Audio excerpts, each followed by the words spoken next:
مناسب معلوم ہوتا ہے کہ 10 منٹ کے لیے فاضل نوجوان حضرت مولانا سید خبیب صاحب حسینی ندوی حفظہ اللہ، استاذ مدرسہ سیدنا بلال رضی اللہ عنہ لکھنؤ یو پی سے انتہائی ادباً درخواست ہے کہ آپ 10 منٹ کے اندر اپنے قیمتی تاثرات سے ہم سامعین کو نوازیں۔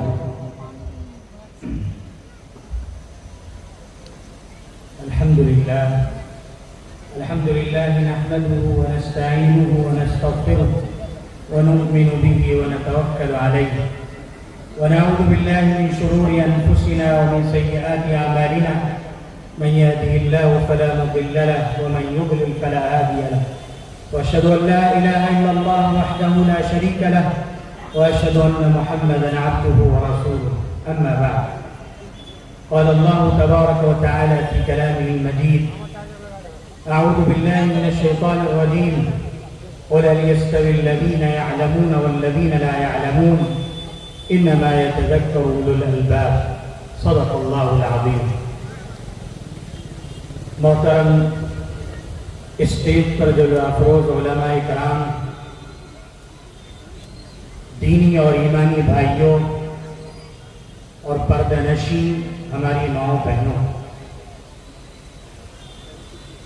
یہ بہت ہی زیادہ خوشی اور مسرت کا موقع ہے کہ بعد میں عظیم شان اجلاس منعقد ہو رہا ہے جو 2 پہلوؤں سے اہمیت کا حامل ہے۔ ایک پہلو تو یہ ہے کہ اصح کتاب بعد کتاب اللہ کی تکمیل ہوگی، اور دوسرا یہ کہ بہت سی طالبات یہاں سے فارغ ہو رہی ہیں اور کچھ ایسی بھی ہیں جو حفظ قرآن سے مشرف بھی ہیں۔ تو بہت بابرکت موقع ہے اور میں مبارکباد پیش کرتا ہوں مولانا ضیاء الرحمن صاحب اور ان کی برادر اور دیگر اور جتنے لوگ اس مشن میں ان کے ہمرکاب ہیں کہ اللہ تعالیٰ اس ادارے کو دام درم سخن ہر اعتبار سے ترقیات سے نوازے۔ مختصر وقت میں چند باتیں گوش گزار کرنا چاہوں گا۔ عزیزوں، اللہ رب العزت نے ہمیں جو زندگی عطا فرمائی ہے وہ زندگی محدود ہے، وہ زندگی مختصر ہے، لمیٹڈ زندگی ہے، انلمیٹڈ نہیں ہے۔ اللہ تعالیٰ کی طرف سے یہ زندگی جو عطا کی گئی ہے وہ دراصل ایک عمل کے لیے ہے، اور اس عمل کے بعد نتیجہ کا وقت بھی اللہ کی طرف سے طے ہے۔ چنانچہ اللہ رب العزت نے زندگی سے جو مطالبہ فرمایا ہے اور اس زندگی سے جو چاہا ہے، اس مطالبے کو پورا کرنا، اس مطالبے پر کھڑے اترنا، اس مطالبے کو عملی جامہ پہنانا، یہ ہماری اور آپ کی ذمہ داری ہے۔ اللہ رب العزت نے اپنی عبدیت کے لیے، اپنی غلامی کے لیے، اپنی بندگی کے لیے، اپنے نظام کو نافذ کرنے کے لیے ہمیں اور آپ کو مبعوث کیا۔ مختلف زمانوں میں نبی آتے رہے، لیکن اخیر میں جو نبی آئے اور جس نبی خاتم النبیین کا انتخاب کیا گیا اور جو مشن ان کو دیا گیا، اس مشن کی ذمہ داری اب ہمارے اور آپ کے کاندھوں پر۔ چنانچہ اللہ رب العزت نے ہم سے ایک طرف عبدیت کا مطالبہ کیا، ایک طرف سرنڈر ہو جانے کا مطالبہ کیا، ایک طرف اپنے احکامات کو نافذ کرنے کا مطالبہ کیا۔ جہاں اپنی فکر کرنا ہے، اپنے بھائی بندوں کی بھی فکر کرنا۔ اور دراصل یہ ادارے، دراصل یہ مکاتب، یہ مدارس، یہ ایک جال ہیں اور یہ ایک مضبوط قلعے ہیں اور مضبوط پناہ گاہیں ہیں جہاں پر امت کو سنوارا جاتا ہے، جہاں پر ہماری بیٹیوں کو تیار کیا ایک طرف کیا جاتا ہے، وہیں دوسری طرف ہمارے بچوں کو اچھے سے اچھی تعلیم سے آراستہ کیا جاتا ہے تاکہ ان کے اندر اللہ کی معرفت پیدا ہو، ان کے اندر رسول پاک صلی اللہ علیہ وسلم کا طریقہ آ جائے۔ اسی کے لیے مدارس قائم کیے جاتے ہیں اور یہ وہ سلسلہ ہے جو صحبت سے وابستہ ہے۔ حضور پاک علیہ السلام نے جو پہلی درسگاہ قائم فرمائی اور جس میں بڑے اکابر صحابہ اور اصاغر صحابہ زیر تعلیم تھے، اسی کی یہ برانچیں، اسی کی شاخیں، اسی نکلے ہوئے سرچشمے، وہ اصل سرچشمہ اور منبع ہے، اس سے نکلی ہوئے شاخیں ہیں، اسی کی ایک شاخ معاد ہے جو یہاں پر قائم ہے۔ چنانچہ عزیزوں، اللہ کے رسول صلی اللہ علیہ وسلم نے جہاں ایک طرف مردوں کی تعلیم و تربیت کا اہتمام فرمایا، تو دوسری طرف حضور پاک صلی اللہ علیہ وسلم کی سیرت سے یہ بات سمجھ میں آتی ہے کہ حضور پاک علیہ السلام کی مسجد نبوی میں جہاں ایک طرف حضور خطاب فرماتے تھے اکابر صحابہ اکرام کو، تو اس کی طرف دوسری طرف خواتین کو بھی خطاب فرمایا۔ وقد آتا ہے حضور پاک علیہ السلام مردوں کو خطاب فرماتے، اور اس کے بعد بعض موقعوں پر خواتین کے پاس الگ سے علیحدہ جا کر خطاب کیا جاتا تھا، اور بہت سی دینی باتیں ان تک پہنچائی جاتی تھی، اور بہت سے دینی جو مطالبات ہوتے تھے اور دین کی خدمت کے تعلق سے، دین کی ترقی کے لیے اور اعلاء کلمت اللہ کے لیے جتنی کوششیں ہو سکتی ہیں اس کے تعلق سے مطالبات تھے، اور چندے کا وہ عمل بھی ہوا کرتا تھا۔ حضرت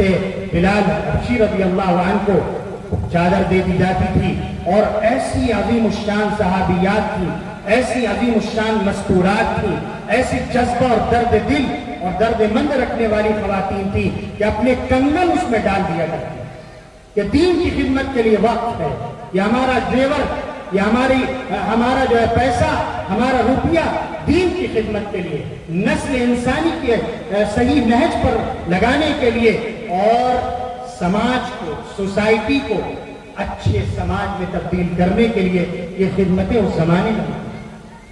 اسی خدمت کو ہمیں بھی انجام دینا ہے۔ جہاں جہاں اس طرح کے مدارس ہیں، جہاں جہاں اس طرح کے مکاتب ہیں، اس میں سر چڑھ کر اور خوب اس میں حصہ لینا ہے، تاکہ ہمارے بچے بھی جہاں ایک طرف اعلیٰ تعلیم سے آراستہ ہوں، تو دوسری طرف ہماری بچیاں بھی اعلیٰ تعلیم سے آراستہ ہو کر اپنے علم سے آراستہ ہونے کے بعد جہاں بھی جائیں وہاں پر نفع کا اور فائدے کا ذریعہ ہے۔ چنانچہ جو آیت کریمہ پڑھی گئی تھی اس میں اللہ تبارک و تعالیٰ نے ارشاد فرمایا ہے کہ علم اور ایک عالم اور جاہل دونوں میں بڑا فرق ہے۔ کبھی بھی عالم اور جاہل دونوں یکساں نہیں ہو سکتے۔ علم وہ پیمانہ ہے جو انسان کو امتیاز عطا کرتا ہے، جو انسان کو فکر سلیم عطا کرتا ہے، جو انسان کو حق و باطل کے درمیان فرق کرنے کی تمیز عطا کرتا ہے، اور جو جاہل ہوتا ہے وہ ان تمام چیزوں، تمام صلاحیتوں، ان تمام نعمتوں سے محروم ہے۔ اللہ تعالیٰ نے فرمایا اے نبی اپنی زبانی اعلان کر دیجئے، کیا علم والے اور جاہل برابر ہو سکتے ہیں؟ اور سوال چھوڑ دیا گیا عقل پر کہ خود جواب کھوجو، اور جواب یہی ہے، ہر عقل سلیم اس کو کہے گی اور اس کے اقرار و اعتراف کرے گی کہ جاہل اور عالم یکساں نہیں ہو سکتے۔ اس لیے ضرورت ہے کہ اس طرح کے جو گہوارے ہیں،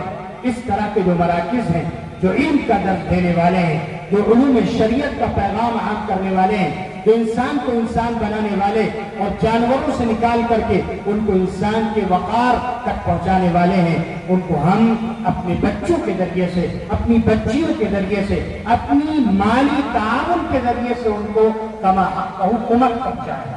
جس طرح جنگوں میں فوج کو کمک پہنچائی جاتی ہے، میرے دوستوں بزرگوں، اگر میں کہوں کہ سرحد پر کھڑے ہوئے فوجی ہیں جو آپ کے دین کی، آپ کے ایمان کی، آپ کی شریعت کی حفاظت کر رہے ہیں، تو ان حفاظتی دستوں، ان حفاظتی فوج کے جو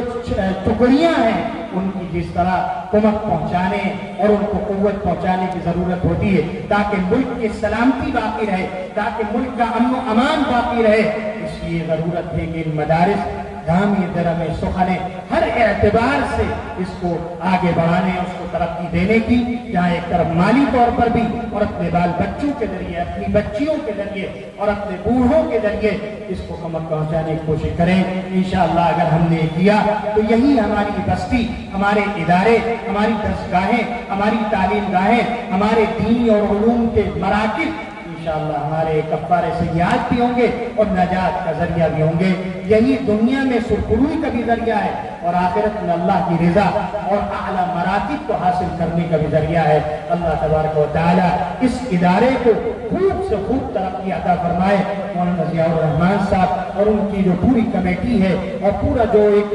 متحرک نوجوانوں کا ایک جذبے کے ساتھ عمل ہے، ابھی ہم نے اس کا مشاہدہ بھی کیا. ایک چھپر میں کس طرح اس کی شروعات کی گئی، 6-7 سال کا عرصہ ہو رہا ہے. بڑی تگ و دو اور محنت کے ساتھ یہ عمل جاری ہے. اگر آپ کاندھے سے کاندھا ملا لیں، اگر آپ محبت کے ساتھ، الفت کے ساتھ، قوت کے ساتھ اس نوجوان کے ساتھ چلیں تو کیا بعید ہے کہ مستقبل میں ادارہ چمکے اور ہندوستان کے عالمی پیمانے پر ایک مرکزی حیثیت کے ساتھ نمودار ہو. ہم دعا کرتے ہیں اللہ تعالیٰ اس کو خوب سے خوب ترقی عطا فرمائے اور اس کی مالی جتنی پریشانی ہے اس کو بھی حل فرمائے اور اللہ تبارک و تعالیٰ طالبات کے ذریعے سے اتنا بڑا مرکز قائم کرے کہ یہاں سے بڑی تعداد فارغات کی نکلے اور اپنے اپنے علاقوں میں دین کی شمع فروزہ کرے، دین کی شمع روشن کرے. اللہ تعالیٰ عمل کی توفیق عطا فرمائے. وآخر دعوانا الحمدللہ. جزاكم الله وبارك الله في حياتكم. خير الكلام ما قل